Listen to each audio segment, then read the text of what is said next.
Okay, welcome to the Opperman Report. I'm your host, private investigator Ed Opperman. Every Friday night at 5 p.m. Pacific Standard Time on freedomslips.com. You join us every week on the Opperman Report. We always have very, very interesting guests.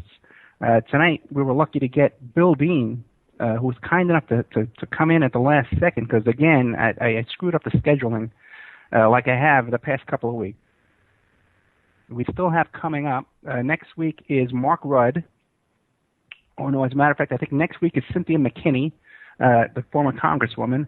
We have Mark Rudd, the former weatherman, coming up. We have Cindy Sheehan, who's running for governor of California. She's coming up in a couple of weeks. And we also have Ramona Africa, who is a member of a family called Move over there in Philadelphia that were burned out of their homes there during a botched kind of eviction by the Philadelphia Police Department back in the 80s. And she's the surviving member of that group, and she's going to tell us a story about how she dealt with that ordeal. But tonight we have Bill Dean, who's the author of Smooth Criminal. Very, very fascinating story. Bill Dean has an incredible background as an investigative journalist with everyone. I'm going to let him describe his for years and years in the media. He's got a blog called OurMissingNews.com that he updates daily with all kinds of stuff. And his book, Smooth Criminal, a one-man American crime wave, is on Amazon.com. One-man American crime wave. And it's also, we have a link to that book on my blog, the Opperman Report. And Bill's going to be telling us all about his book tonight and some different theories. He had some gripes about some conspiracy theories he wants to get out, too. I just want to make a really quick announcement before I bring Bill on, is that I know a lot of people have heard that I've had a really devastating situation in my life in this past week. And I know there's a lot of people out there that are concerned about us and worried about us. And I just want to assure you that, we're taking this. It is devastating news and a very serious situation, but we're taking it very seriously, and we're taking all the appropriate steps to react to this situation. And I believe that the outcome will be in our favor ultimately. But in the meantime, I do covet your prayers, and I do thank you for your prayers. I know everybody's been praying for me and my daughter while we're in this struggle. And I appreciate that, and I thank you for that. And I would ask you to keep us in your prayers and keep us in your thoughts and prayers. But all you people are emailing me saying, "Hey, Ed, are you okay?" Yeah, I'm okay. It's going to take a lot more than this to get me down and to take me down, okay? And I've fought bigger people than this in the past, and we're going to come out of this on top, just like we always do, okay? I don't know why people think they can mess with me, but they're going to find out that they can't. Okay. So here we are on the Opperman Report, freedomslips.com, listener-sponsored radio, and we have with us tonight Bill Dean, criminal investigative journalist and best-selling author. Bill, are you there?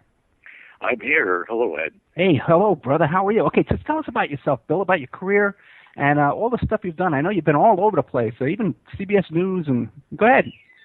Yeah, well, I've been at CBS News for over 20 years, and I took voluntary retirement because there was a story in me, and I had to get it out, and CBS wouldn't give me the time to investigate, and I can understand when it took me 2.5 years of solid investigation. This is total original research. You don't attend any news conferences and finding out what's going on under the CIA aegis. And this is a story that I was dedicated. I had to tell because I knew that people were being hurt. I accidentally ran into the story when I was a rock and roll DJ in Miami, and my career was. I thought that, gee, I want to be a DJ until I'm 70. This is a great life, and that only lasted a couple of years, and I gradually got infused during that period. And I worked at Channel 10 in Miami, and worked at WFUN and the all-news station in Miami. If you are listening down in that area, you know what I'm talking about. Anyway, I became a news director up in Rochester, and I really learned investigative journalism by Bob Keeve. And Bob Keeve is in San Jose now, and he runs a wonderful locally owned and operated radio station, and you just don't hear about that anymore. I think it may be the only locally owned and operated station in all of California, and certainly one of the very few in the country. And when you're not a big conglomerate, you have an opportunity to do good things and do local news. And Bob has done a wonderful job up there. I've worked on this book, and I just had to do it because as I say, I knew that people were being hurt, and I felt guilty for not reporting it.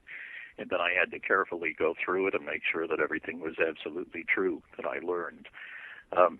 It seems like the nation is once again in love with the CIA, apparently, because of the fairly accurate movie, Argo, of last year, and Strong Candidate, and then there was Zero Dark 30. That's fine. I'm not totally condemning the CIA. I'm just condemning some of the things that they do. We have to know that there's extreme secrecy is the problem.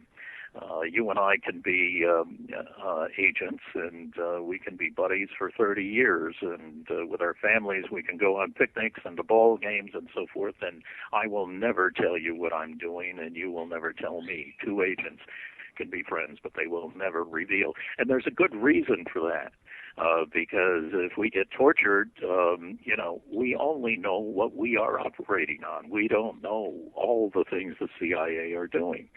And that makes a lot of sense, but it goes too far. In this particular case, you'll see that innocent people, are being hurt under the extreme secrecy policy. The CIA's extreme secrecy policy continues to harm totally innocent Americans here at home. And I accidentally ran into this revelation while a network assignment editor at CBS to take voluntary retirement to fully research the true story of ex-cons. This is it, ex-cons protected while totally innocent American citizens are drugged, lose their jobs and homes to these criminals that are out on the loose. The public doesn't know that these are criminals on the loose. The CIA secretly releases a few smart and confident criminals from the U.S. prison system to carry out dangerous overseas assignments the agents would rather not do themselves. You got a chance of 1 in 10 of surviving or something. They'll find somebody in a prison who's willing to do it, and it's a great enticement. Ramsey Clark, who is a former Attorney General of the United States, I hit him with this question. He didn't know about it. He was here in New York speaking, and I could the questions, and 20 minutes later he came to me and he says, that is not a good thing. He says, that is an enticement to die. And, with the enticement, we'll let you out of jail and you don't ever have to come back, and we will erase whatever you did. And all you have to do is carry out this dangerous assignment overseas, and if you make it back, you are a totally innocent American citizen. Well, let me ask you a question, Bill. How do they pull that off? You got a guy sitting there in prison. Obviously, they go ahead. Well, if you and I are narco detectives, we go to a judge and we say, we want this guy, we want to get in the middle of this narco operation, say in the Bronx or say in Watts or whatever, and we need this guy in jail. He has helped us before, and you go to the judge, you tell him that, and we want him out for 2 weeks. Well, the judge says, I want to see how this is going because this guy's a criminal. He might be leaving. I want you to watch him 24 hours a day. And we say, yes, sir, we will be watching him while he's out. And that is not what the CIA does. The CIA goes into these prisons and under extreme secrecy say, don't tell anybody. We've interviewed these guys, and these 2 guys we are taking out right now. And the wardens just bow. Wow, no court order? Extreme secrecy. Gotcha. Okay. Now, if the ex-prisoners survive and make it back to the States, they are totally free. And some of them, believe it or not, return to a life of crime that put them in jail. Well, let me ask you this, though. Okay, so you're saying that if they make it back, do they get a new identity, or there additional? His wife clean. How does that work? Well, that's a good question. I know that Smooth Criminal had several names, and I know his real name. And he was such an egomaniac. He used his real name in many cases. He wanted to be a Frank Sinatra. He had 4 brothers that were older than he was, and he was the baby, and he almost died at birth, and so his mother really protected him. And as I talked to the oldest brother, he said, we didn't like him. We did what we wanted. We did our thing. He did his thing. And they didn't like him because he was protected by the mother, for example. He was about 5'6", 5'7". Somebody says he was about 5'8". I never measured him, but he was probably 150. And about a third of the women they just loved him, and I think that's the group that want to make. They had no idea how bad he was. I mean, he killed people. Wound up running a major drug operation, instead of out in California on the West Coast. It's just unbelievable, and he was one of the major drug. First of all, Smooth Criminal, is he still alive today? I traced him to 2005 to West 76th Street. He had been there, but I didn't start investigating, and I could not trace him out of there. I assumed that he was in witness protection. How old is he today? I'm sorry? How old is he today? About 70. Okay, and let's get into the whole story. How did you meet him, and who is he, and what did he do? Well, I was a rock and roll DJ, as I said, and he came in. I told you about the music. He wanted to be a Frank Sinatra, and he went to probably RCA Victor and Columbia and Mercury and those big record production companies. And your chances of getting heard even is remote. So he went to a mafioso record production company in Miami. And, you and I can go to the mob tonight, and they'll be glad to do a favor for us, and then they own you the rest of your life. And that's exactly what happened to him. They produced his record. They came over to my station. I was told by the music director, hey, this looks like it's to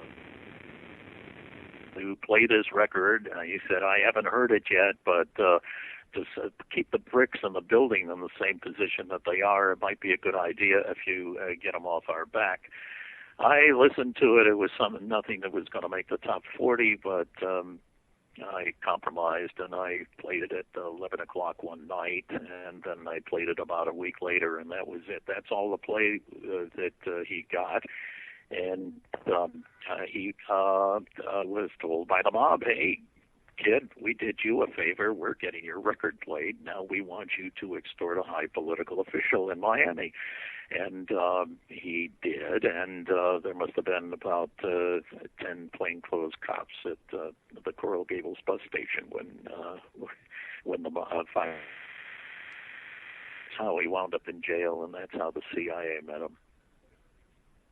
No, but you met him because you were playing his record. That's right. Okay. And he used to come in and, with his 2 buddies. He had 2 guys that were like about 6'2", 6'3", muscle-bound guys. And here he was. They were just so obedient to him. And when he walked in, he was sort of like he had his bodyguards there. And I guess he liked that. People say, supposing he's alive and supposing he hears that this is going on, that this is being revealed. Well, first, for the family, and only for the family, I would have revealed his name. I had to change the name. I was told by 3 lawyers, not only will you be sued, but your children's children will be sued. Defamation of the family. So I had to change the name because this particular case went all the way to the Supreme Court with the CIA lying all the way to the justices. When they were caught they were going overseas, and he called me later, and I just fell over. I couldn't figure out what had happened to him. He wound up in the newspapers as wanting to become a communist and was caught in Cuba, and I knew that he wasn't. I couldn't understand that. That just did not make any sense to me. And that these 3 guys were the only guys. It's Smooth Criminal. This is why we call him a Smooth Criminal. This is only one of the cases. He's the only person, the only alleged hijacker to have talked his way out of Cuba. And I contacted Fidel Castro about a year ago, and I said, tell me about it. And he said, yes, he well remembered this case, and Castro, let him go back to the United States. And my question of why he wouldn't tell me. These 3 guys were brought back. One of them was the pilot, and he chickened out and said, I didn't want to come when he was interrogated by the Cuban Army. He says, I didn't want to come. They forced me to fly this little Cessna down here. And so when they got back, you knew that he wouldn't be able to testify that the CIA had invented this story that they wanted to defect and become communists.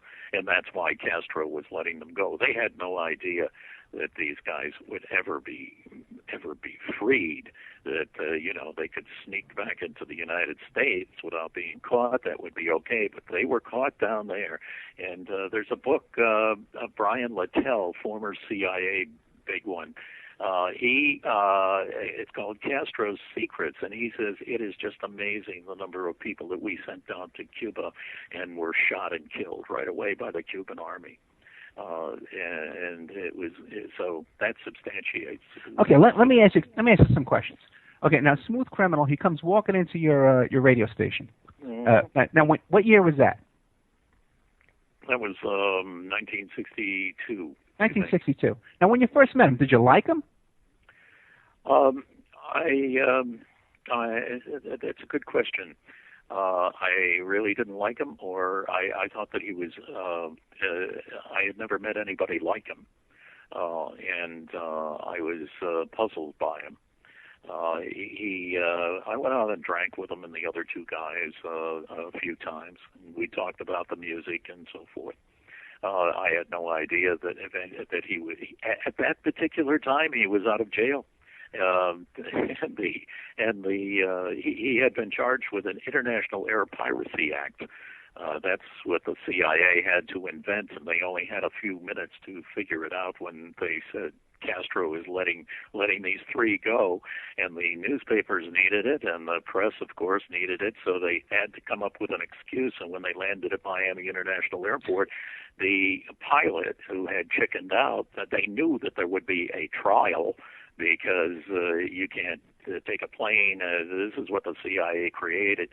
You can't take a plane and hold people up, and you have to be prosecuted for that. The International Air Piracy Act is still in, and it's 20 years minimum to life or to the electric chair. Okay, let me just get some stuff straight though. Okay, so you meet Smooth Criminal. He's trying to promote his record, right? Mm. And a lot of those mafia guys, they like to sing. Okay, a lot of those guys, they like the attention. So I've seen that before, and it's funny how you say you never met anybody like that before, because I grew up with all those kind of guys back in New York and Staten Island, so I was very familiar. Okay, so now. He was articulate, and he was really smart. I mean, I knew the guys that you're talking about. He wasn't one of those, I'll hit you over the head, but he did hit you over the head. He wouldn't talk about it. He came back, and as I started to say, they had to get rid of the pilot. He just disappeared at Miami International Airport, and because they knew somebody has to testify, and there's only 3 people on the plane. And so they knew that he wouldn't testify that well anyway, and he wouldn't be believable against these other two guys CIA said had conducted this International Air Piracy Act, which was a total fake and didn't happen. The three of them went down there, and they had made several trips. He told me he had made 28 trips, and this is the first time that he was questioned. And the story was supposed to be, yeah, we were monkeying around and we ran out of fuel, or we would have. That's why we had to let us go back. But the pilot's saying, I didn't want to do this. They forced me. Well, that threw everything out. So they came up with another pilot who was indeed a pilot, and he testified. And he said, yes, I was held up at gunpoint. And that went on for 3 years, on and off. And finally, it went all the way to the United States Supreme Court. And the U.S. Supreme Court was not even told that they could have been told by the CIA, this is a no bill, we can't explain it, don't get involved. But they, under extreme secrecy, they didn't tell one justice they didn't whisper one justice in his ear, hey, don't bother. And so then they were prosecuted. It was a 12-person jury, and they came back in a couple of hours, guilty as charged. And so the judge who was in on it apologized and said, this is the greatest miscarriage of justice since in the Middle Ages some of a bread and they cut his hands off. That's a direct quote from Judge Emmett Choate.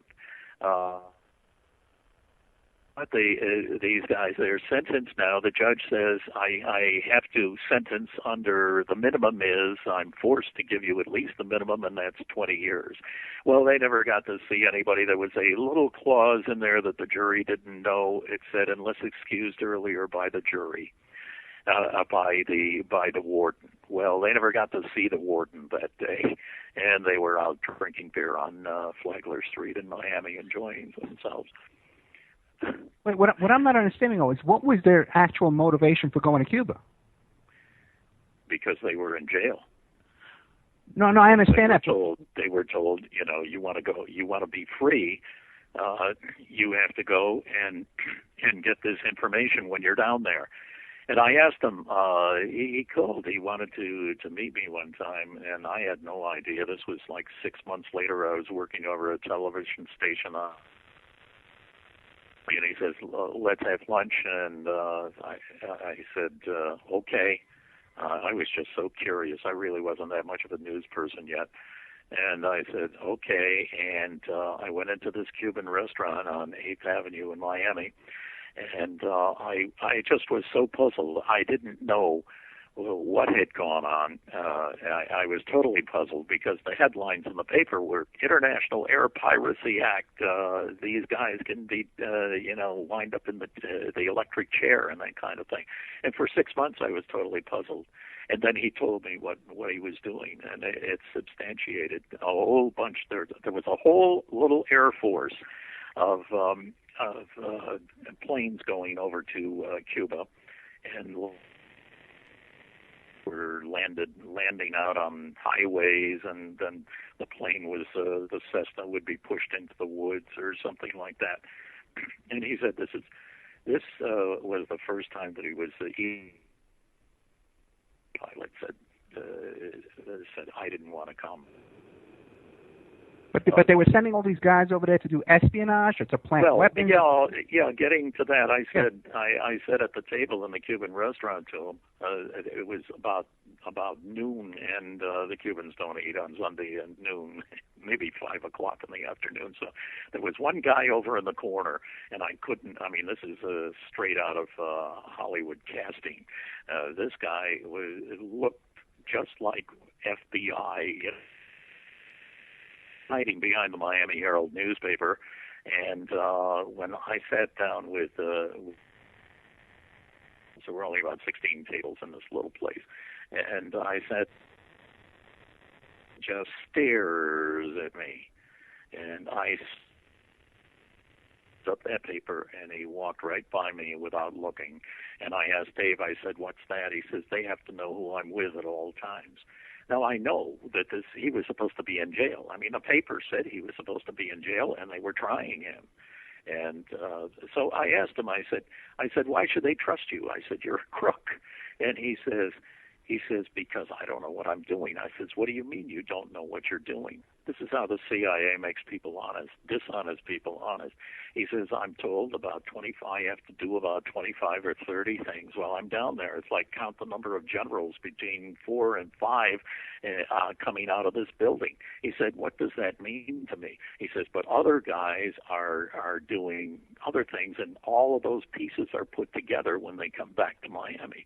And he says, why can't they trust you, that you invented the story? He says, because some of that 25 or 30 assignments that I was doing, other people are doing, and we damn well better come back with the same information, or we go back into a regular jail cell. Wow. So so he met other guys that were also pulled out of prisons that were doing the same thing as him. Well, they were kept separate. Yeah. They were out of prison too, but they were kept separate, so they weren't supposed to talk to each other, and they didn't know their names and so forth. I got a couple of substantial bits of information here. You can see. We're coming up to the break, so hang on there. But we're here with Bill Dean, author of Smooth Criminal. A one-man American crime wave. A one-man American crime wave. I love that name. And he's also the blogger he runs OurMissingNews.com, and he updates that blog every single day with all kinds of information. We're on FreedomSlips.com, Revolution Radio, the Opperman Report. We'll be right back after this break with more Bill's story. Thank you.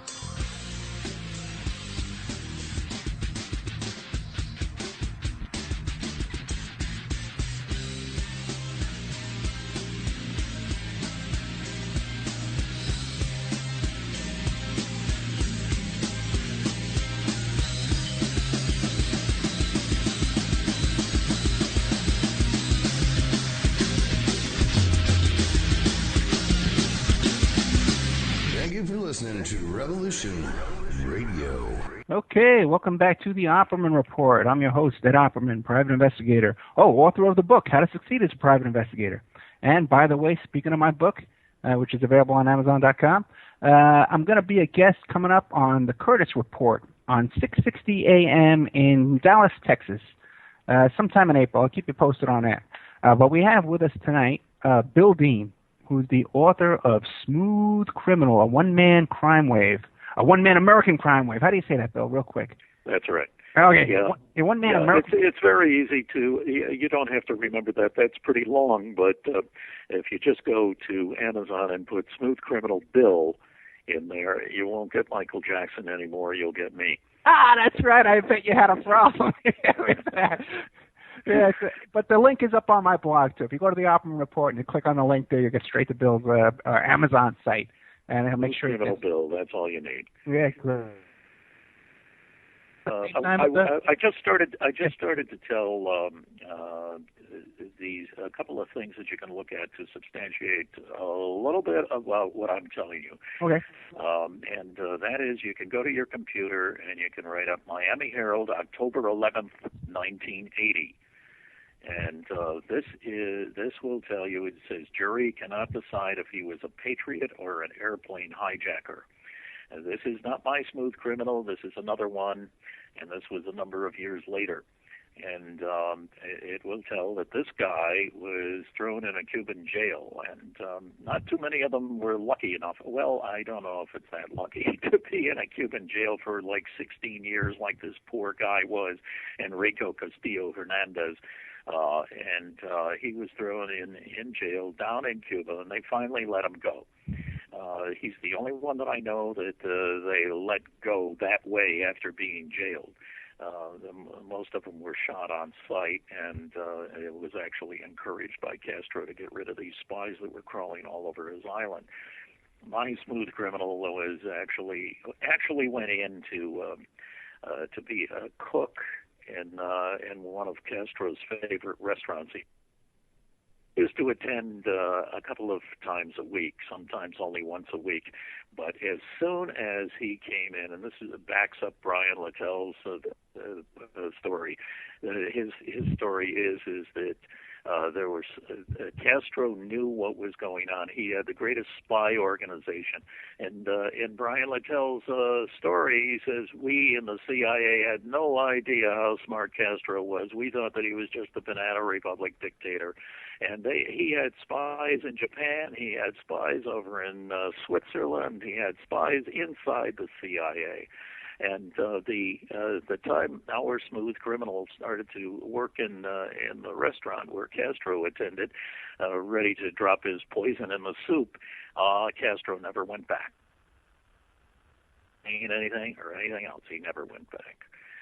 So you can see that this guy was one smart cookie, Fidel Castro. Anyway, you read this story about this guy. He describes this little Air Force, Enrique Castillo Hernandez, this little Air Force that was going out of Miami, and my smooth criminal was one of those. Another one that's important is this is the headline on this story is it's an Associated Press story. It says U.S. rests case against ex-CIA agent. He faces charges of perjury, fraud, and obstruction of justice. This guy is Luis Posada Corrales, and he has been accused by Castro of blowing up a plane. The plane was coming back from Venezuela. It was filled with a bunch of track. And this is what happens when you hire operatives. Now, Smooth Criminal was an operative. He was not an agent. The operatives work for the agents. The operatives can be a bum to take a note across the street, or they can be working for the CIA for years and years and years. Agents are the ones that are employed. Like Smooth Criminal says, I was walking down the street in Miami, I got bumped into, and he says, I put my hand in my pocket a couple of blocks later, and I found I had $900 in $20 bills. He says that's how I got paid that week. This guy, Luis Posada Corrales, is the most wanted guy in Cuba for blowing up that airplane. Apparently, he was told by a CIA agent that we want you to get this particular guy, get rid of him. And they don't tell you because, they don't specify anything else. You got to go get the bombs or whatever you're going to do, and you blow it up in your way. Now, he blew up that whole doggone plane with innocent Cuban athletes on, apparently to get one guy that the CIA wanted to get. And that's the problem with extreme secrecy. They don't tell you, go to this place and go and kill this guy. They just say, we would like him eliminated or something like that. And then these guys, you don't know what these operatives are. And this guy, Corrales, is in hiding. Again, they are protecting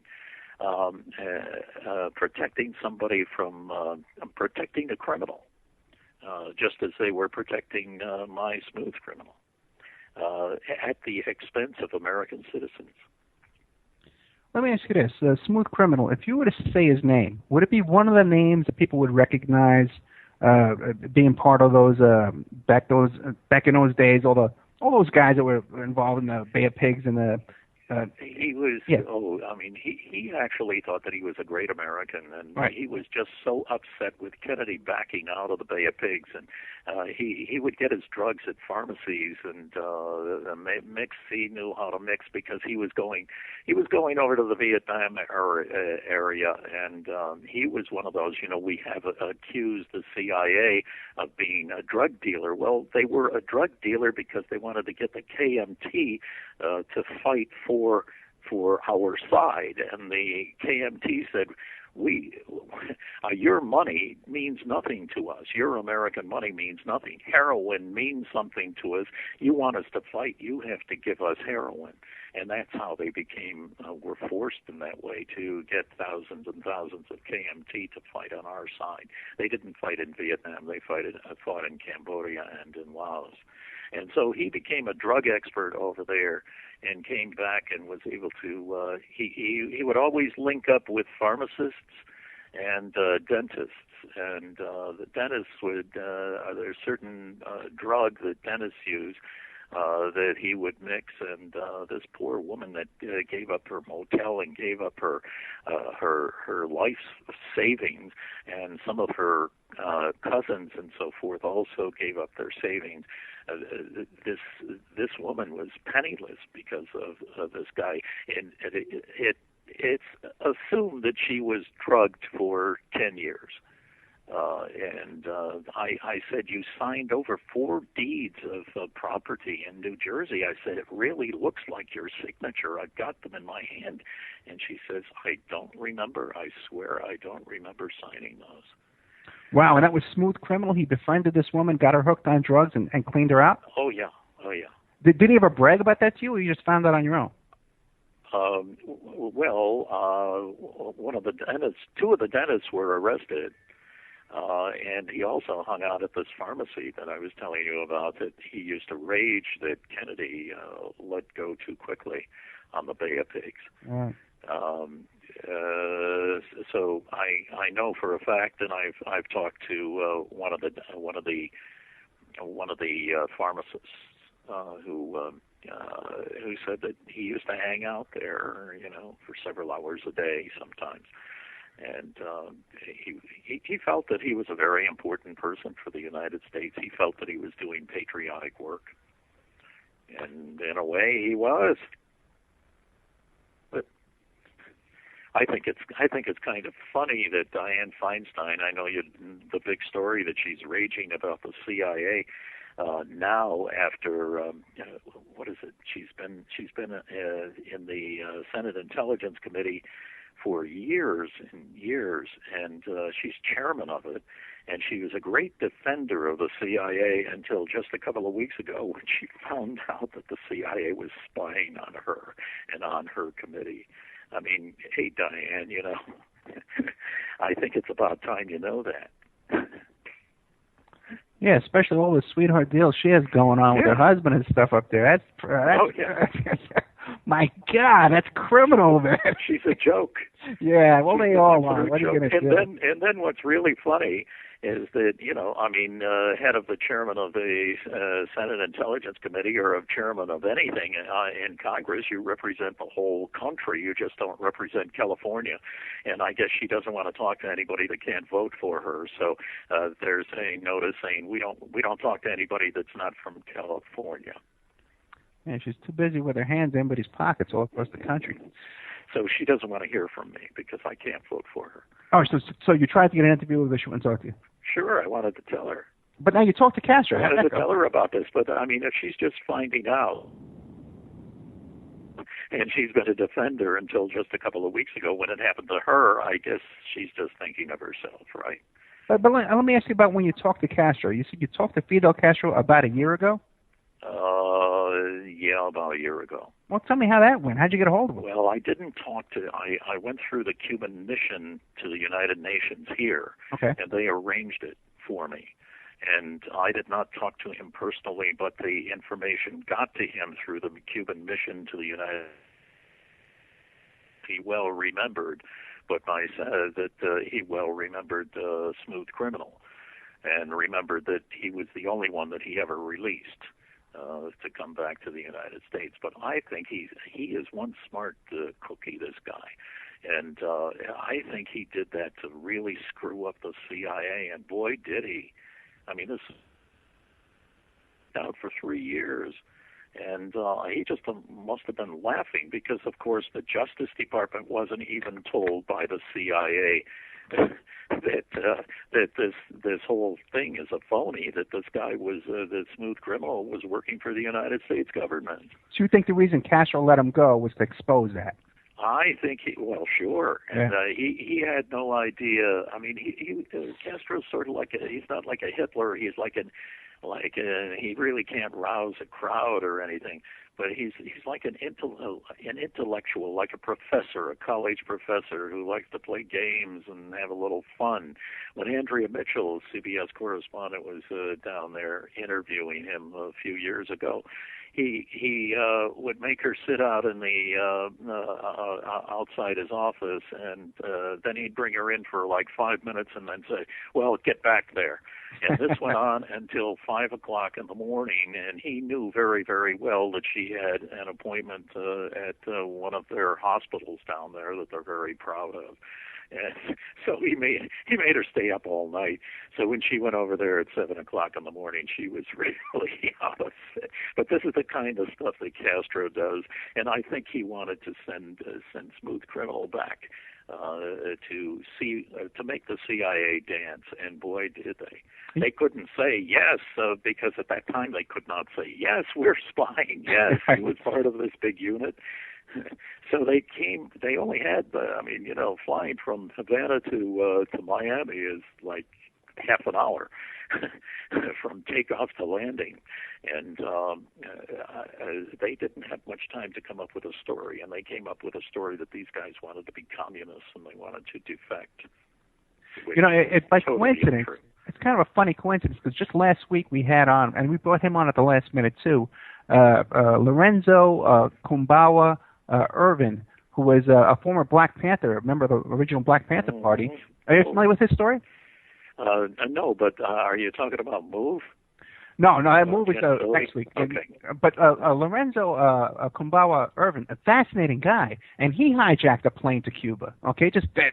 We got hijackers every week now, it seems like, He hijacked a plane to Cuba, and when he got there, Castro didn't know what to do with him. They put him in jail in Cuba for a while, and then they sent him to the Czech Republic.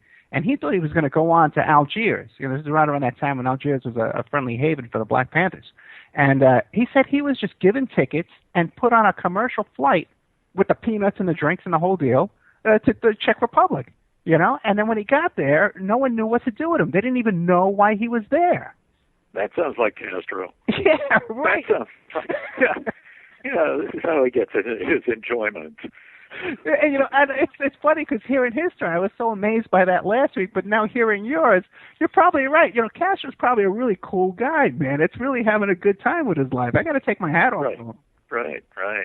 Yeah. He's very busy now doing his memoirs, and he used to have a Sunday speech that went on for 5 hours, right? And it would drone on and on and on. Of course, it was in Spanish, but you can imagine that this my life will be about 30 volumes, like the Encyclopedia Britannica. But from what I understand, like half the country stays up and listens to the whole speech. I guess they all just love it, Well, I was dating a Cuban in Miami at the time, and we were driving around and listening to the radio, and I said, "What is he saying?" She says, "Well, he just repeats himself and repeats himself all for 5 hours. In case you tuned in, you didn't miss anything, tuned in late." Yeah. Well, you know how it is, man. You do a lot of radio. I do a lot of radio. So after a while, you do start to repeat yourself. You just can't help it. Well, you mentioned the MOVE, and I'm quite familiar with that because I worked as an anchor in Philadelphia, KYW.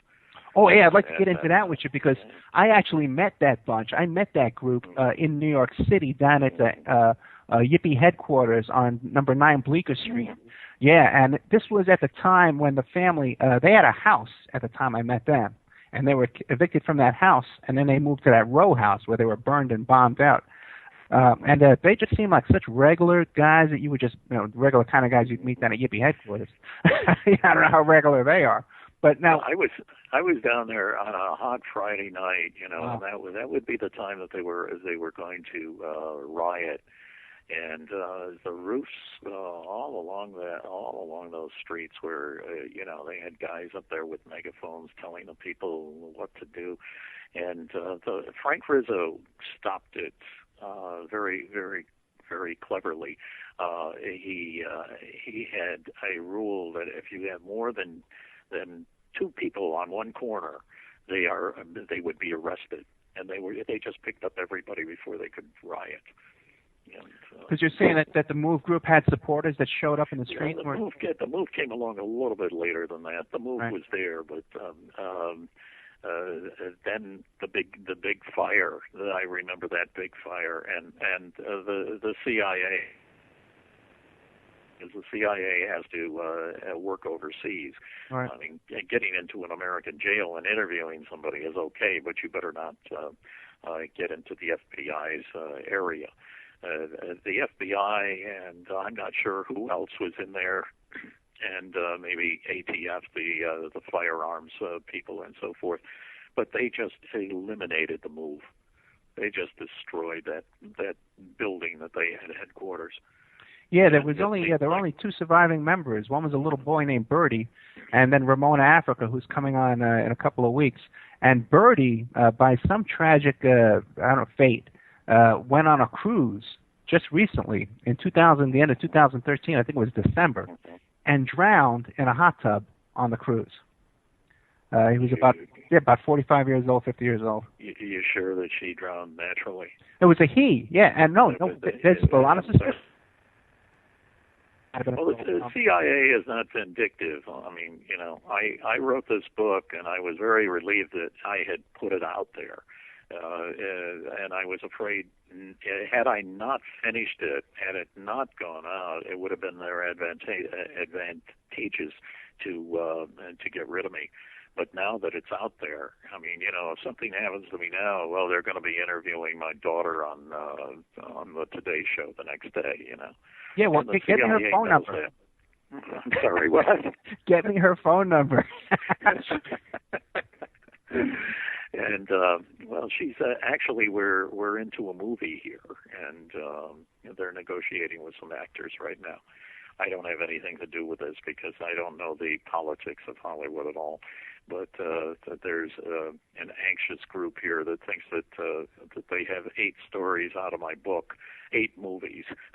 And they wanted to. I hope if we go to Godfather, the equivalent of Godfather number 3, that it's better than number 3. The first 2 were great. Yeah, that last one is horrible. Yeah, it's almost unwatchable. Oh boy. Okay, so now it's been my experience that not just in this country when you're dealing with the CIA, but also too, have you ever had any experience with foreign intelligence agencies being involved, like, even in your work as a journalist and other stories? Well, MI6 over in England, I mean, they are buddy with the CIA, and they would do each other favors.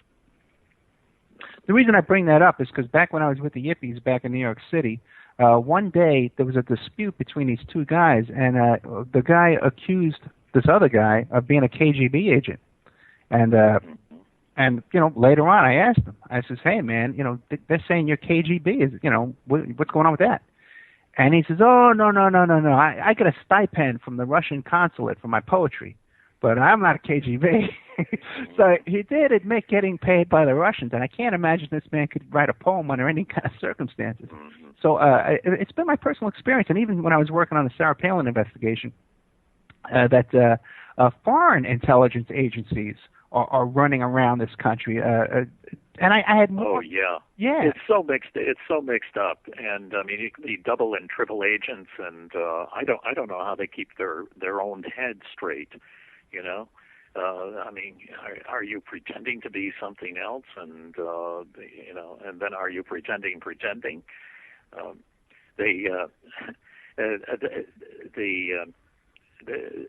This story is really a complicated thing, but it reveals how the CIA operates, and they will lie that they are protecting 315 million Americans. And so what if a woman loses their house, or so what if one person gets killed here and there? That's the way they rationalize. Okay, so we're coming up to that long break we told you about before, so have a nice time to make a nice little break there. We're on with Bill Dean, author of Smooth Criminals, an one-man American crime wave. He's also the blogger at OurMissingNews.com. He updates that blog every single day.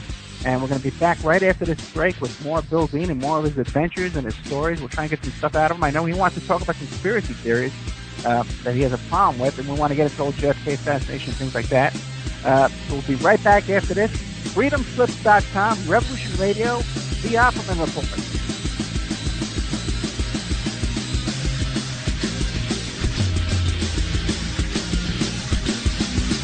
Thank you for listening Revolution Radio. I'm your host, Ed Opperman, private investigator, digital forensic investigator, radio. Just want to remind everybody, it's a listener sponsor. We have no commercials. We get no money from anybody but the listeners. And you like the Opperman Report, you like how we get these kind of guests that have credentials and have a credible this week. 30 years as an investigative reporter. I'm looking at a network news assignment editor, major market news, and all this stuff. So if you like this kind of stuff, and the station's website, freedomslips.com, the station has a promotion going on that if you donate $30, you get a copy on a CD of every interview we've done for the year. And we've had some incredible who arrested Frank Sturgis, the Watergate burglar. We've had Kumbawa Irvin from last week, an amazing guy, a Black Panther hijacker. So we just had some great Diane Diamond. We've had Pat Brown, criminal profiler, a bunch of great guests. You can go back and look at the archives. But if you want to get them all at once on one CD, you can buy that at the station and to help promote the station.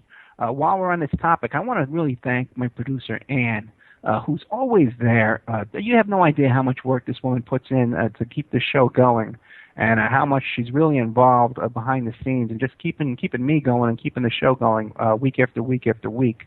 And also to Christoph Moses, who's such a help with all the technical work. He's producing for the station now, and he's takes care of all the YouTube videos. All these shows are archived on the Opperman Report YouTube channel, and also the Revolution Radio YouTube channel as well. So there's a lot of people listening on there as well. Also want to thank Keith Davis, our man on the street, who when we're looking for a guest, we say, well, what's on Keith's list, Because this guy, he knows everybody. He's hooked up with everybody who's interesting, okay? And he's a great guy in finding us guests. Now, Bill, we got Bill Dean, the author of Smooth Criminal, a one-man American crime wave. I love that name. And he's also the owner of the OurMissingNews.com blog, which he writes on every single day with all kind of interesting stuff. A question I want to ask you, Bill, is I'm looking at your bio here, and one of your topics that you like to discuss is why aren't we getting the real news? That's exactly right. Because I mentioned about KLIV, independent station up in San Jose, and Bob Keefe taught me in Rochester, New York, which is not that big a town. It's about 350,000 when I was there. And I really wasn't much of a news person, and he directed me. And he never turned me down. He wanted to make sure that we were legit. And he's probably the only, one of the very few anyway, station owners that would give up a sponsor called didn't like the story that we were doing, and he said he threatened to cancel, and Bob said, well, he says, the way I run my newsroom, he says, you tell me if they're saying something dishonest or saying something incriminating that's unfair. You tell me that, he says, and I'll go in and stop them. He says, but you can't do that. You haven't been able to do that. So the story stays, and if you want to cancel, I'm sorry. And because we had 80s in Rochester, and it was, and I'm probably the only news director to ever be told by a manager to give us another newscast to station was number one, playing rock and roll.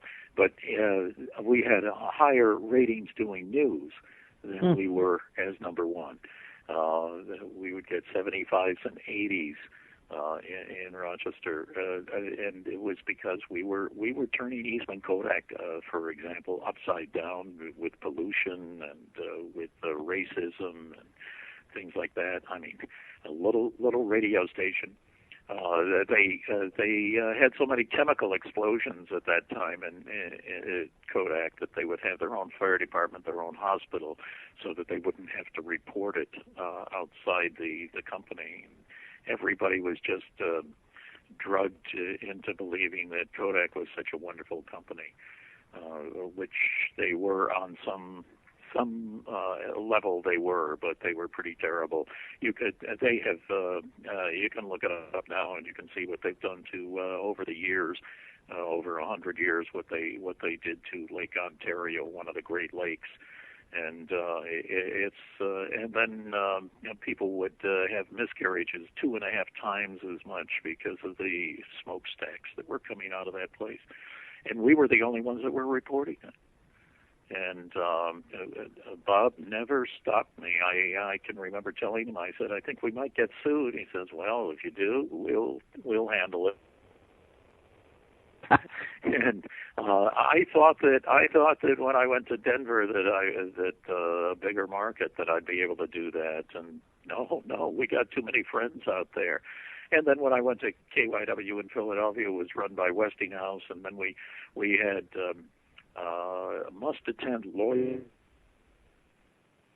lecturers every 3 months, and the lawyers would say, you may be 3% of Westinghouse Corporation. Westinghouse Broadcasting is 3% of Westinghouse Corporation, but what you can do is devastating, and we can lose money. And we can lose contracts. And at that time, they were putting lots of nuclear power plants up in France and around the world. And there was a lot of political stuff, of course, going on with that and other things. And we got the idea after those lectures that, well, you want to do a documentary, do it on the life of George Washington, Don't investigate. And but Bill, let me ask you a question, because I'm asking these questions for a reason, and I'm going to get to it. But I want you to explain to me the mechanism, though. Like, how does it work? Like, if someone dropped a big story in your lap, director, and he just says, "Well, no." Yeah, it's very sophisticated. Yeah. For example, General Electric has been polluting the Hudson River. They're not anymore, but polluting the Hudson River from ocean, and they've been doing that for 100 years. And the PCBs are so thick that they're down at the bottom, and it's very hard to clean it up. They are gradually cleaning it up, but think of the politics. If General Electric had to clean it up, well, you and I, the taxpayers, are paying most of it, and it's now if you and I were working over at NBC, which General Electric was owned NBC until Comcast took it over just a couple of years ago. Now, if you're a local reporter and you want to do a story on the pollution of that would be your last story. You would never work at NBC again, and that's the way it goes. They don't discuss these things. You just know these things, and anybody that I remember at Westinghouse at KYW. A guy wanted to know why the high-speed rail cars were not coming off the assembly line, and so he went to the Bud Company where they were being made, and the guy gladly showed. He says, well, you can see the cars are all ready. He says, they look fine. He says, but we're having trouble with the Westinghouse air brake. And he put that on the air, and he got no assignments for 2 weeks, and then he was assigned to a garden party. He covered a garden's party, and he got the idea that he had to leave without anybody saying anything. They don't want to put this in writing. Yeah. I tell you why I'm asking. Over the past few years, I've been involved in some big stories. I worked on the Tiger Woods case, and I did all the cell phone forensics for the Tiger Woods mistresses, and it was a 24-hour news story. But one thing everybody kind of loves that kind of a story. You can do sleaze. Yeah, but my point is that things were silenced. Like, we would get information early in the day, and it would be like, oh, yeah, this is going to be a big story by the end of the night. This is going to be huge. but something comes down. Somehow they're able to like flip a switch, and silence everybody. I guess the press agents are involved, but also the network executives are involved as well. How does that work?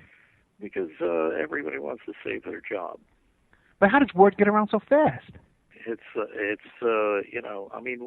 We volunteer to go to Iraq, and we lose our legs, and we get killed. Over 100 journalists get killed in war zones around the world every year, and we do that, but we are more afraid.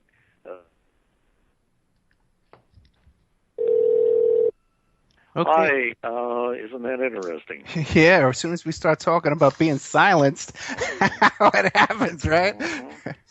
Yeah. I'm sorry I didn't have your number. I was just calling information to get it. No, well, calling me wouldn't have done any good because we lost the server as well. So, but we're back on the air, and that was very interesting. As soon as we started talking about news being silenced. So the public should notice that. I mean, we can't say anything for sure, but isn't it interesting that it happened at exactly like that when we were talking, and why only programs like Ed's get the real news. Well, let me ask you this. You've been around years and years and years, right? Do you think it's worse now than it was 20 years ago? Oh, definitely, because corporations own it. When I went to CBS in 1980, had the last 2 years of Walter Cronkite, we were able to do more.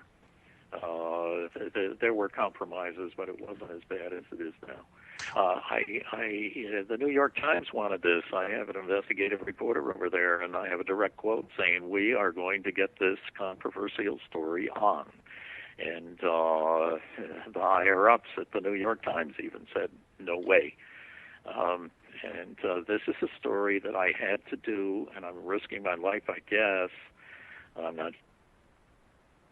I had to do this because I saw American totally innocent, loyal, true, blue American citizens who love this country and are being destroyed by this. And there's no reason. You see, if they had done it, and we talked about this a little bit right at the start of the show, if you and I are narco detectives, the judge, this is open, the judge will tell, you got to watch this guy, you got to protect the innocent citizens. But the CIA doesn't have to do that because that would ruin or they think it would ruin their extreme secrecy if they just whispered in the ear, don't trust that guy. Yeah. And that's ridiculous. But when they say extreme secrecy, you can't tell. I had a couple of cops on that story that were just appalled at what was going on. They knew about it, and one of them from the Tampa Police Department said, we have it on authority way, way, way up above the chief of police of Tampa to let this guy, to not get involved with this guy, no matter what he did. And this was when he was getting drunk, and he wanted notoriety. That's why he wanted to be a rock star. And the big frustration was he was a rock star inside the CIA, and he couldn't tell anybody. So he would get out in the middle of the street, a quiet street, and take his Jack Daniels with him in one hand and an AK-47 in the other, and march up and down and shout and scream to these houses that had no lights on. People were sleeping, but not for long. And he would start firing his weapon and saying, "You people don't know how important I am." And so one of the guys was a vet, a Green Beret in Vietnam, and he knew what an AK-47 could do. And so he called the police, and the police came and said, we're under strict orders not to get involved.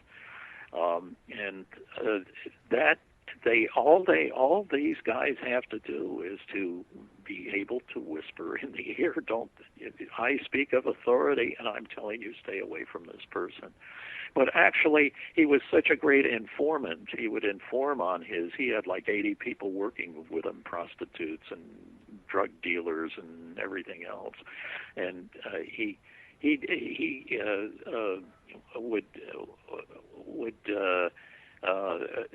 he was informing on his own people. Oh yeah, yeah. And so people have this stay out of jail. People have this illusion of organized crime guys with this omerta, and they don't talk to cops. But these guys are the biggest rats, and that's how they stay in business at such a high level. Yeah. So this poor woman at the motel saw all these guys with FBI written on their back talking to him. Right. They were secretly talking, maybe 30, 50 feet away or something. And she said that gave me credence that this guy was really, he was dealing with these important FBI agents. So what he told me had to be true. And he said this was in the Jimmy Carter time, and he said that he had really close relations with the president, and the first time he ripped her off was, and I'm bringing in about 10 agents from the White House, and I want to clean this motel up, and I need $20,000 to do it. And you have to hurry because they're coming in about a week. And she went crazy. She got her cousins and everybody else. It was a first-generation Polish family, and they were totally loyal to America. And she got her cousins and her sisters and everything, and they contributed, and they made the $20,000 in a real hurry, about 4 or 5 days, and they gave it to him. And she never saw any paint on her motel. He took it. Wow. And his idea was, they're going to be delayed and that kind of thing. And then when you get into dealing with one of these con artists, they come on so nice, That's why, people are waiting to be robbed and with a gun and so forth. They come on to you and they are so sugary, and they are so interested in you. I mean, if you're into stamp collecting, they'll go to a stamp place and they'll study stamps, and then they'll come in and they'll be a good friend, and you'll relate to them, and you'll be so happy because not too many people like your stamp hobby, and they are very clever that way, and they'll be so sugary, and they will tell the greatest stories that they just sold their business for $20 million, and they're just taking a little rest here, and they're dealing privately and that kind of thing, and they're going to invest. And of course, the government is going to pay you for these agents that are coming down here and that kind of thing. And you don't. What are you telling me? The United States government isn't going to pay you? You don't trust that's so true. People have this image of these wise guys being these glamorous guys hanging out at the nightclubs and stuff, and they do. But they really make their living swindling people, swindling little old ladies, just like you're describing. Really, some really sleazy activities. And it's really the picture that people need to get out there more than this glamorizing these guys. Yeah, there are a number I've written. How to pick one out. They'll come on very, very friendly. They'll be very, very nice to you. And you believe them, and they are so interested in you. And I know a particular case of this. A guy up in this spread out. I mean, he was all over the place. This guy was a commuter for General Electric here in the New York area. Lived in Stamford, Connecticut, and he was having a terrible divorce. And so along comes this con artist. And he says, hey, don't you worry. He says, I'm going to take care of everything. He says, but I need $7,000 for some listening equipment, and we're going to hang your ex-woman who's giving you all this trouble. Don't worry, I'm going to handle it. But I need $7,000 right away to get this listening. And he says, he told me, he says, all that came in was a trunk full of weapons. And he says they put me in my bedroom at night, and he said I'd hear cars slamming on their brakes and then spinning their tires and taking off in a minute. And he finally figured out that his house was in the middle of a major drug operation. Oh my God! So he went to the police. Hey, we're going to have to get to that on the way back at the other end. Just fascinating stuff, and it's going so fast. We only have a half hour left. We're with Bill Dean, author, criminal, one-man American crime wave. You can get that on Amazon.com, and I got a link on my blog, The Opperman Report. Also, missing.com. Check that out every day. Bill, news story for you every single day. Welcome back to the Opperman Report. I'm your host, Ed Opperman. We're here with Bill Dean, the best-selling author of Smooth Criminal, a one-man American crime wave, available on Amazon.com. And you can go to my blog, The Opperman Report, and you click on the link. You can go right to Amazon from there. He's also the chief bottle washer and cook over at OurMissingNews.com, where he has new content every single day. Next week, coming up, I forgot, we got a big announcement. We have a former Congresswoman and former presidential candidate, Cynthia McKinney, coming on for the first hour. After that, we got Russ Dizdar, the police chaplain and pastor who does all these kind of investigations into occult crimes and Satanism and occult activity. And me and Russ got a big announcement coming up because Russ is going to New York City with Maury Terry and Dale Griffiths. And we're going to be touring and a whole bunch of other guys, too. I think even Jim Rothstein's coming down with us, too. We're going to be touring all the Son of Sam crime locations and all the activity of the Process Church in New York City. And we're going to be trying to film that for a documentary in the future. But at least a book's going to come out of it. But back to Bill Dean, author of Smooth Criminal, a one-man American crime wave. Bill, you were just in the middle of telling us something. What was that? Right. That's a stay tuned thing. Okay, so we got these guys in the middle of the night racing their automobiles, slamming on the brakes and taking off. And finally, the guy that's held prisoner with a rifle, one of the gangsters, is out in the hall, making sure that he stays in his bedroom while all this is going on. And he finally figures out that he's in the middle of a major drug operation in his house and so forth. And so he goes to the police. And the police, he talks to the police chief in Stamford, and the police chief says, "You don't think we know what's going on at your house?" And he says, "Don't tell me you're not involved." He says, "You're probably the leader of it all." And he starts reading him the Miranda rights, which means anything that you can say can be used against you. And he starts running out of the police station in panic, and the chief of police shouts, he says, "Don't worry, we know where we can get you." Hey, that's Stamford, Connecticut? Yes. Oh, you got to read. Did you read Roguetown? Did I what? Did you read the book Roguetown by Vito Colucci? No. Oh, you got to read this. Vito Colucci was a cop over there in Stamford, Connecticut, like you're talking about.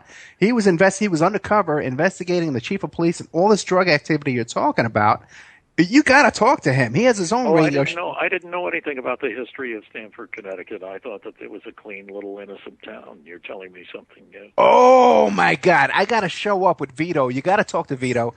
I'm going to talk to him about you, and he'll have you on as a guest. He's on Blog Talk Radio, not Blog Talk, Business Talk Radio, and he has like 1,400 affiliates. I'm going to hook you guys up. Oh, that would be great. Oh yeah, you guys could talk about Stanford. Because I just want to get the story out, you know. Oh yeah. I want people to know, to be alert, to be aware, and the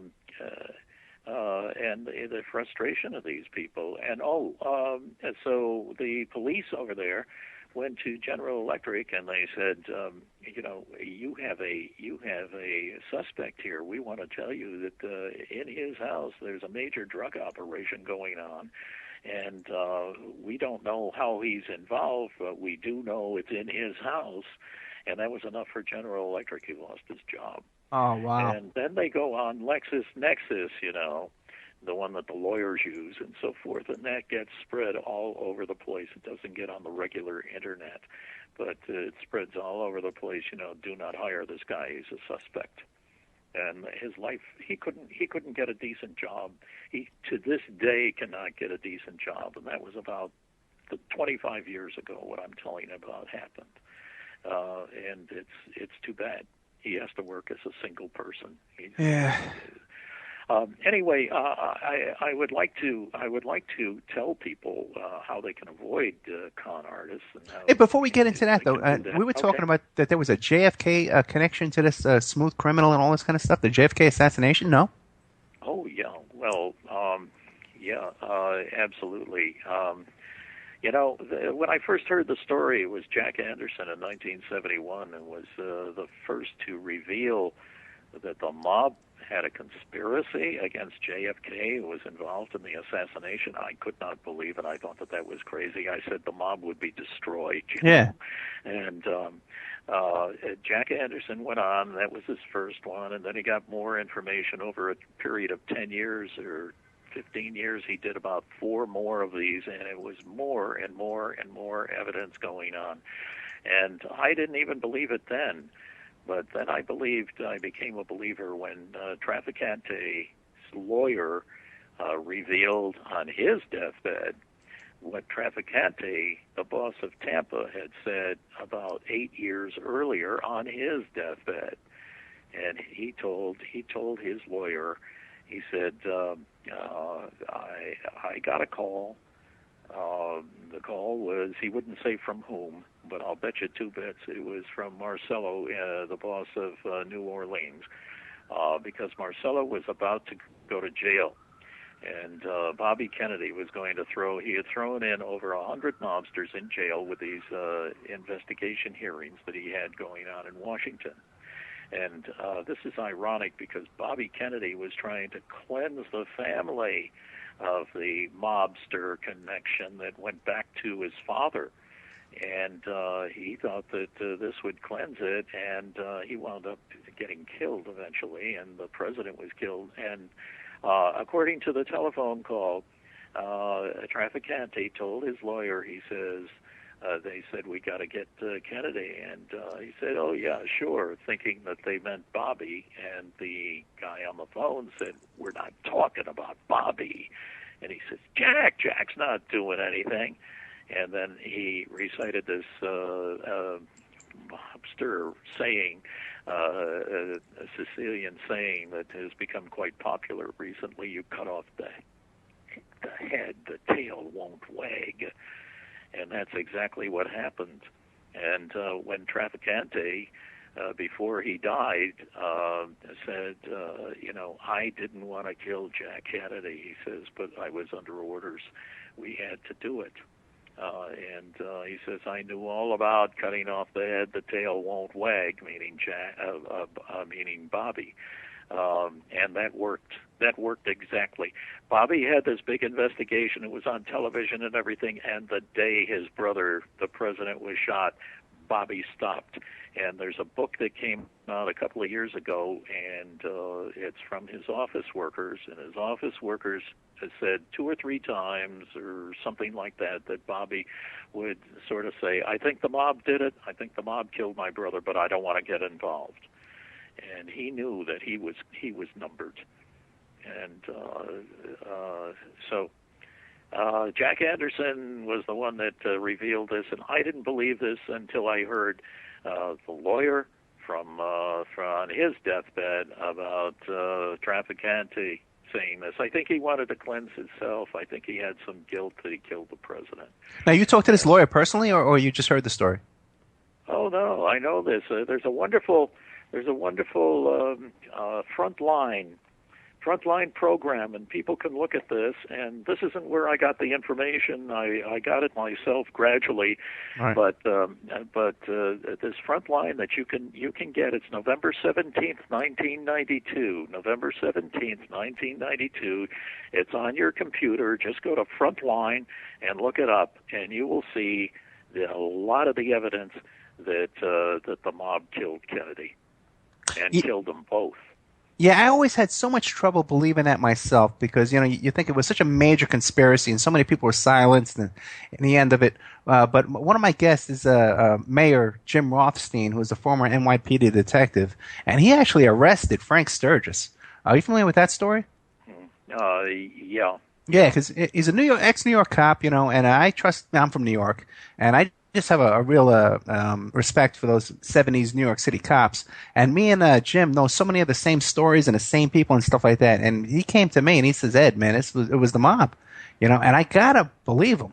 Well, I go, first off, I got circumstantial evidence, and all of this is true. And it started out with Joe Kennedy, who wanted favors.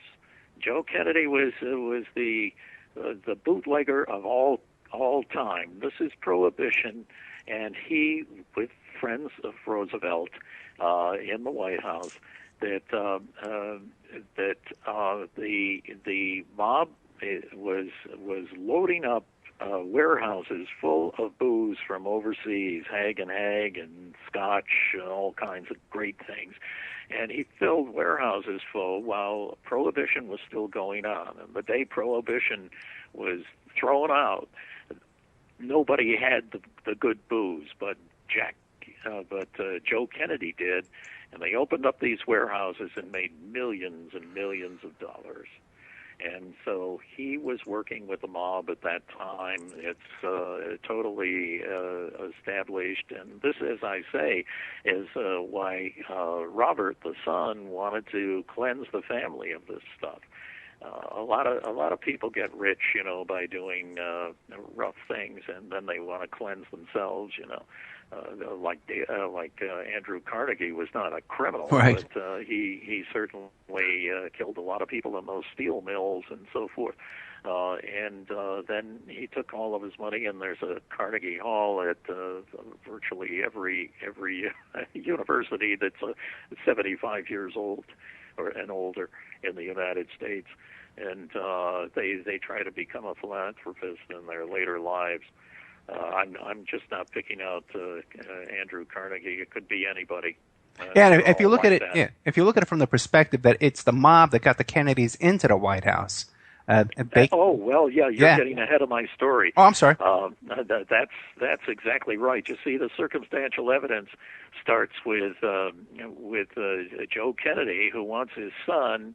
Of course, his namesake, Joe Kennedy Jr., was killed in Europe while he was fighting in World War II.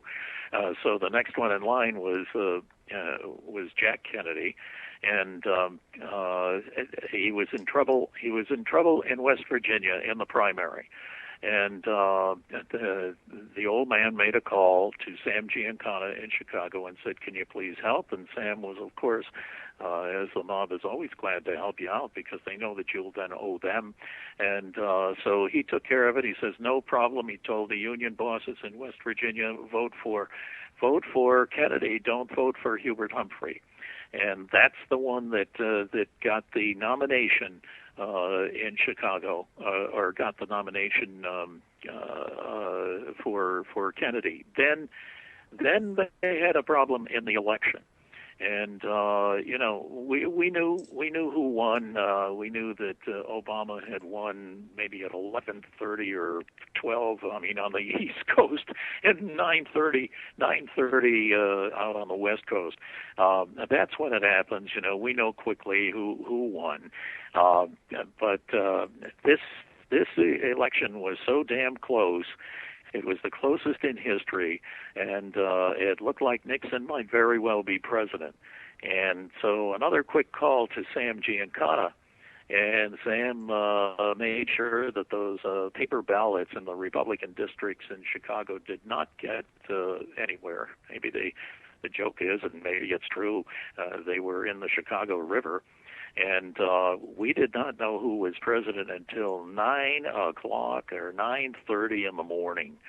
Never has there been anything held like that. And Lyndon Johnson in Texas was holding the vote too, but he didn't have to do anything because Sam Giancana had dumped enough, and Illinois had gone for Kennedy, and that was it.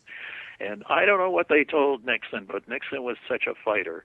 And Nixon was told, you can certainly demand a recount, and I don't know if the mob said, we'll get to you if you do it or something. I don't know, but Nixon very quietly said, no, I don't need a recount. JFK is the president.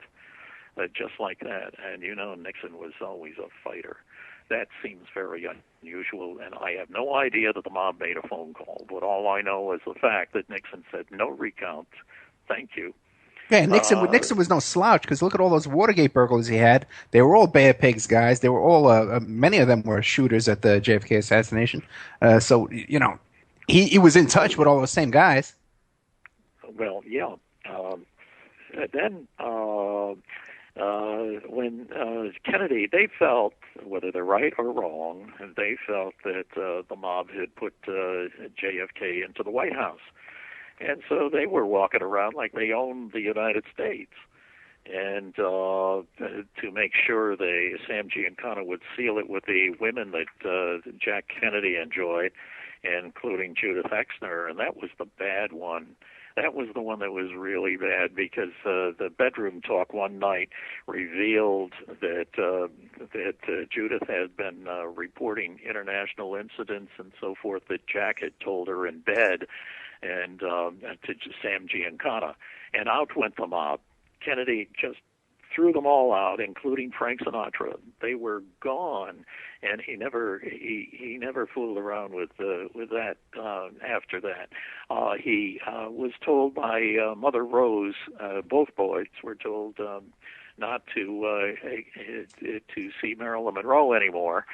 And that wasn't very good, because it said that Marilyn made over 100 phone calls one day. She felt really jilted, and 100 phone calls to JFK at the White House, and he refused to take any of them.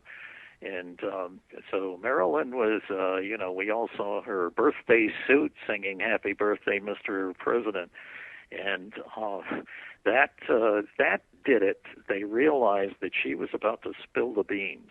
She was about to expose it all and expose the corruption and everything that the president and Bobby Kennedy were enjoying on Hollywood actresses and everything, having a party, all gratis of Sam Giancana.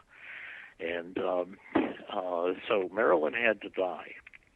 And Marilyn did. And I was talking with this is direct, this is first person, an assistant district attorney in Los Angeles, and he told me, he said, that little apartment, that little house that Marilyn died in, he says, they spent 5 hours wiping and cleaning that house. There were no fingerprints of even Marilyn in that house. He said by the time they got through, then they called the coroner, because Bobby's fingerprints would have been all over there, and Jack too, I guess.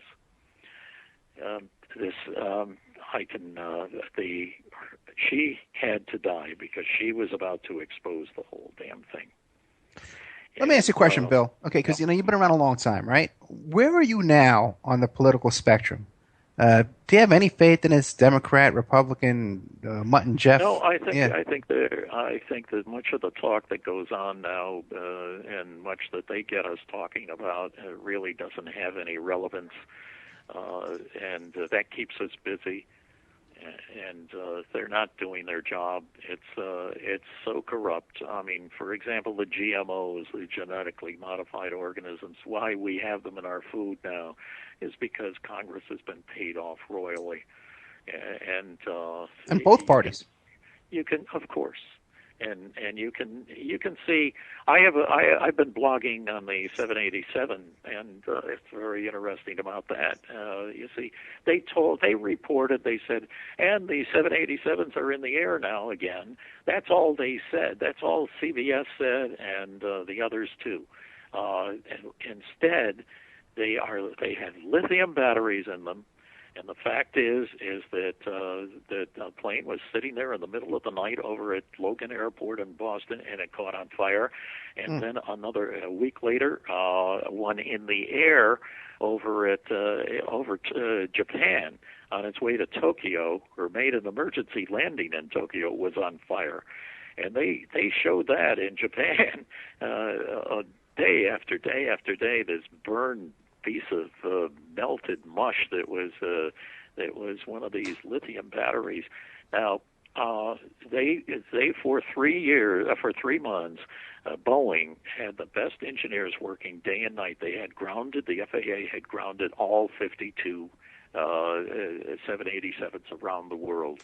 And at the end of it, they were not able to find out what causes lithium batteries to catch on fire.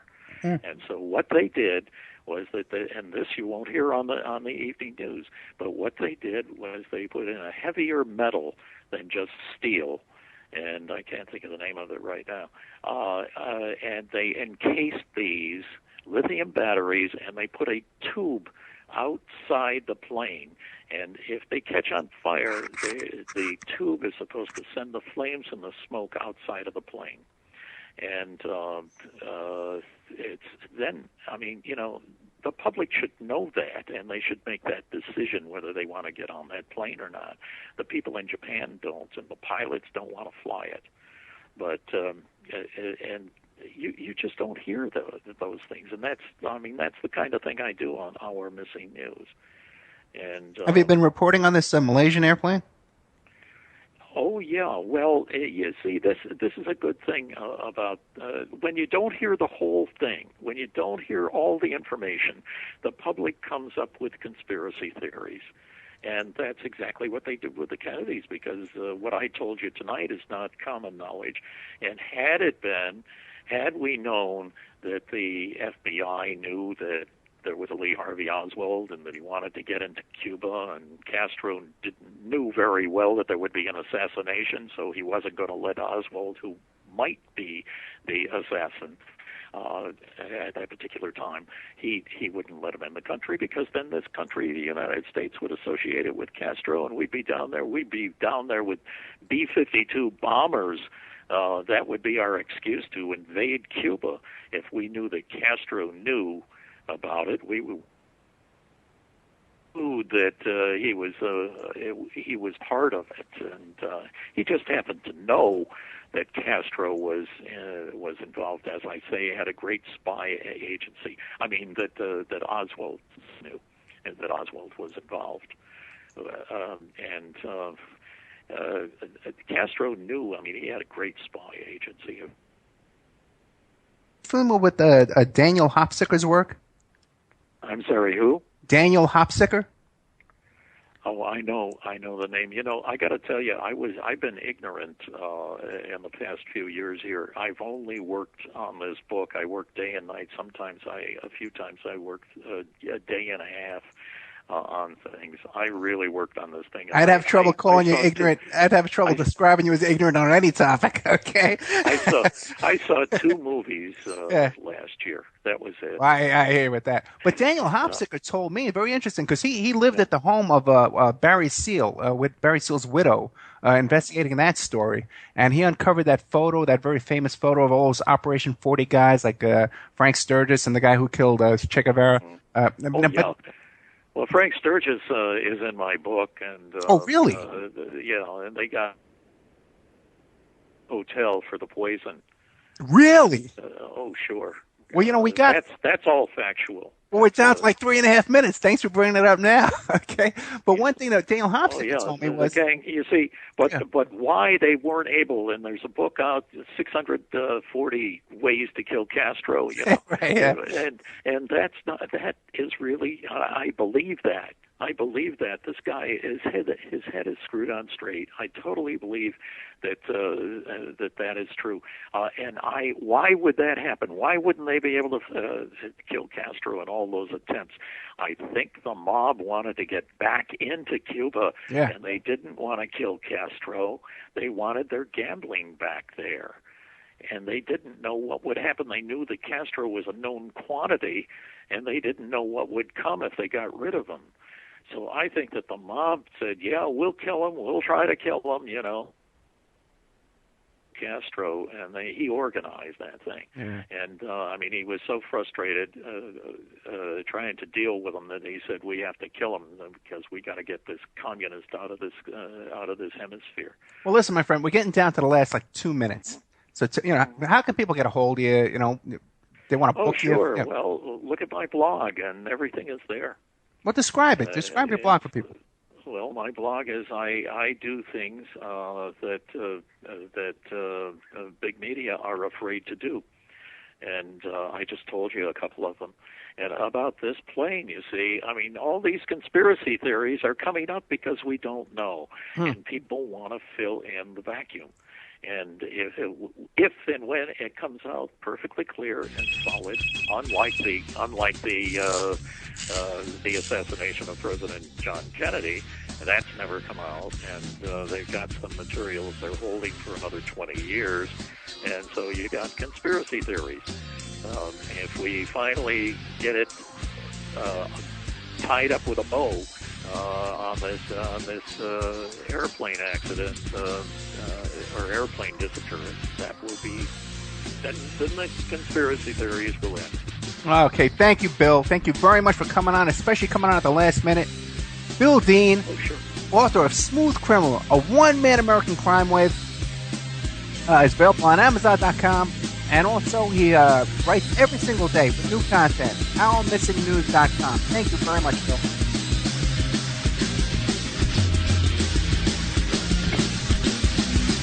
Thank you for listening to Revolution Radio.